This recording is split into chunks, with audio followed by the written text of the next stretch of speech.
Muy buenas chicos, para los que no me conocéis todavía, mi nombre es Samir.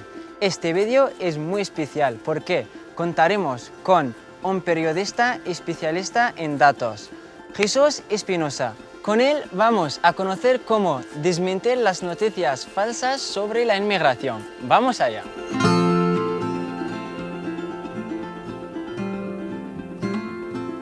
¿Qué tal Jesús? ¿Cómo estás? ¿Qué pasa, Samir? Muy bien, aquí estamos. Bueno, pues a la gente que no te conoce, que no conoce Neutral, me gustaría que presentas quién eres, qué haces en tu trabajo. Lo primero es muchas gracias por contar con nosotros para tu proyecto, un proyecto tan importante y tan necesario de CESAL. Gracias a ti. Yo me llamo Jesús, soy periodista de Neutral y nos dedicamos, entre otras muchas cosas, la verdad, a verificar y a desmentir la desinformación que corre por las redes. Con datos objetivos y con datos oficiales. Básicamente, grosso modo, esa podría ser la explicación de qué es lo que hacemos en Neutral en la parte de verificación, porque luego Neutral tiene también muchas otras patas de audiovisual, por ejemplo, donde hacemos proyectos, programas de televisión y también reportajes, reposados, noticias, actualidad, etc. Pero la parte de la verificación, que es como nuestro ADN, por así decirlo, ¿no? Es como lo que tenemos metido dentro, ¿no? Ese periodismo de verificación, de responsabilidad y de servicio público, nos dedicamos a desmentir noticias falsas con datos objetivos y oficiales, importantes. Muy bien, ¿y os llegan muchas noticias falsas a la página? Si no nos llegaran, no tendríamos trabajo. No, pero desgraciadamente, llegan... desgraciadamente nos llegan muchas noticias falsas, la verdad. Yo esto lo digo de broma porque digo, si me quedo sin trabajo porque la desinformación ha desaparecido, yo feliz de la vida, la verdad, encontraría otro pues con una sonrisa, porque la desinformación es un problema y luchar contra ella está siendo algo bastante complejo, pero a la vez muy necesario. Nos llega mucha desinformación y sobre todo mucha desinformación también, dependiendo de la época del año, ¿no? Pero mucha desinformación también centrada en personas inmigrantes, centradas en los más débiles y centradas sobre todo en el odio, que ese es el gran problema, ¿no? Centradas en el odio. ¿Y cómo hacéis para desmentir esas noticias? Pues nosotros desmentimos basándonos siempre en datos objetivos y oficiales y tirando siempre, por ejemplo, de expertos, que son los que saben sobre el tema y saben sobre la materia que estamos tratando. En el caso de, por ejemplo, ¿no? La inmigración, etcétera, pues nosotros nos basamos en el Ministerio del Interior, en las ONGs que trabajan a pie de pista, ¿no? Y siempre teniendo muy claro que la realidad que nos rodea es la realidad que tenemos que contar, ¿no? Es decir, no tenemos que tener miedo a entrar a desmentir una desinformación o a entrar a desmentir un bulo, siempre que la realidad nos acompañe, ¿no? y contraponga ese bulo o esa desinformación, ¿no? Que intentan colarnos por las redes. ¿Qué recomendarías a la gente para que no se creen esas preguntas falsas? Para que no caiga en la desinformación, ¿no? Realmente esto es algo fácil de decir pero complicado de hacer, ¿no? Porque yo le puedo decir a la gente, párate y piensa antes de compartir algo, ¿no? Es decir, si tú estás por las redes sociales y de repente te llega un contenido que puede ser o no falso, tú a priori no lo sabes, pero es un contenido que a lo mejor a ti te interpela, ¿no? Y tú dices, a lo mejor esto me enfada, ¿no? Por ejemplo, que creo que hablaremos luego después de ello, ¿no? Pero por ejemplo, ¿no? Los inmigrantes cobran los MENA, ¿no? Los menores, ¿no? Además que se les llama MENAs como para deshumanizarlos, ¿no? Los menores extranjeros cobran 4.000 euros al mes, etcétera, ¿no? Entonces esto lo lee un padre de familia, una madre de familia que esté en paro, etcétera, se enfada, se lo crea, ¿no? Y lo comparte, ¿no? Yo puedo decir que tienes que pararte antes de compartir, pero claro, eso es fácil decirlo y es complicado de hacer.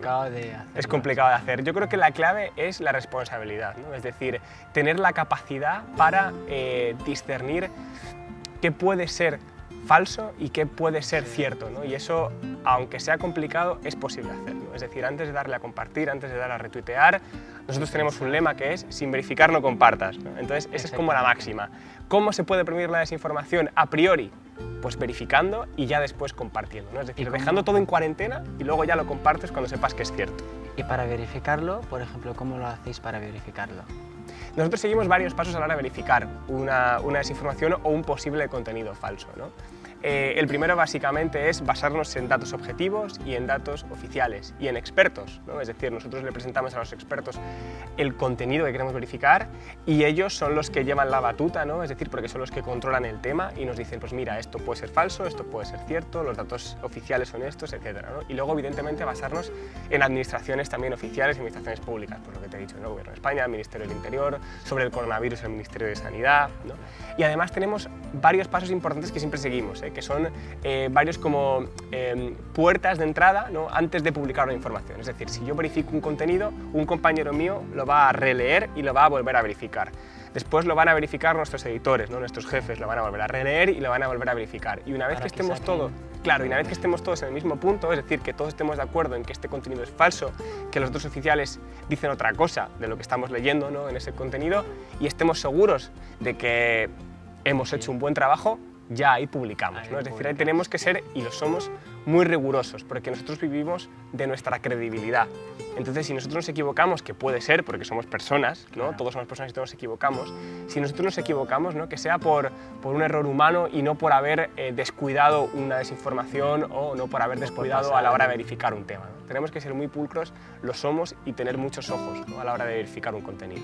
Nosotros hemos escuchado, y se ha escuchado, ¿no? en nuestro país, que los menores extranjeros, ¿no? Recibís una paga de más de 4.000 euros al mes. Ojalá. ¿Esto cómo es, Amir? ¿Esto es cierto o esto no es cierto? Pues primero, antes que todo, eso, para dejarlo claro, es totalmente falso. Claro. Esto es falso. No es cierto, porque yo también he pasado centros de menores, he vivido lo que he vivido, he estado con los demás, los chavales en los centros, y he visto que no teníamos ese sueldo y nunca lo hemos tenido.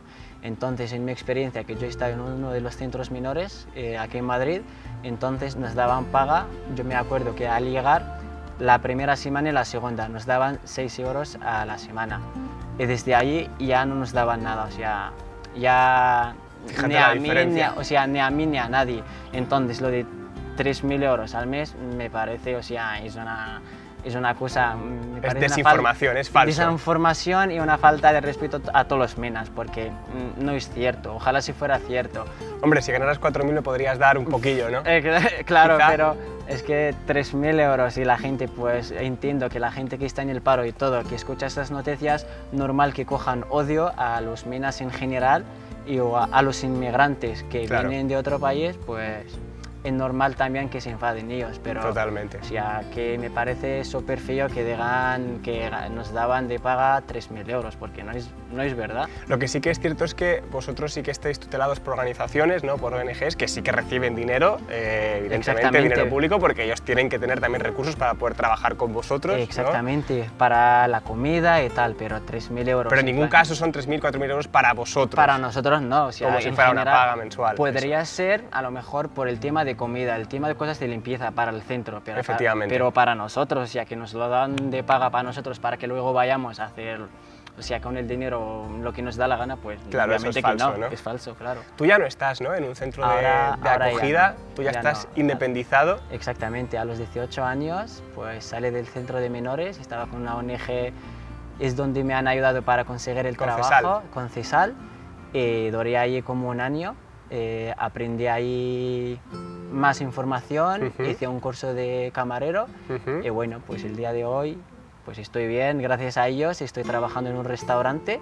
Y este que es el último vídeo de este proyecto que estás haciendo, ¿no? Junto a CESAL, sí. No sé si podrías decirme qué es o qué has sacado en claro de todas las entrevistas que has hecho. Pues la verdad, de todo lo que hemos grabado, pues he aprendido muchas cosas y pues también he quedado con mucha gente que hacía tiempo que no había visto, que me había ayudado en mi camino y todo. Entonces ha sido también un placer para volver a verles y que siempre que estén allí, entonces es como son mi segunda familia. De verdad que hacen sus trabajos muy bien. Entonces, desde luego que sí. Exactamente, al final pues gracias a ellos también estoy donde estoy. Bueno chicos, con ese capítulo ya me despido de vosotros.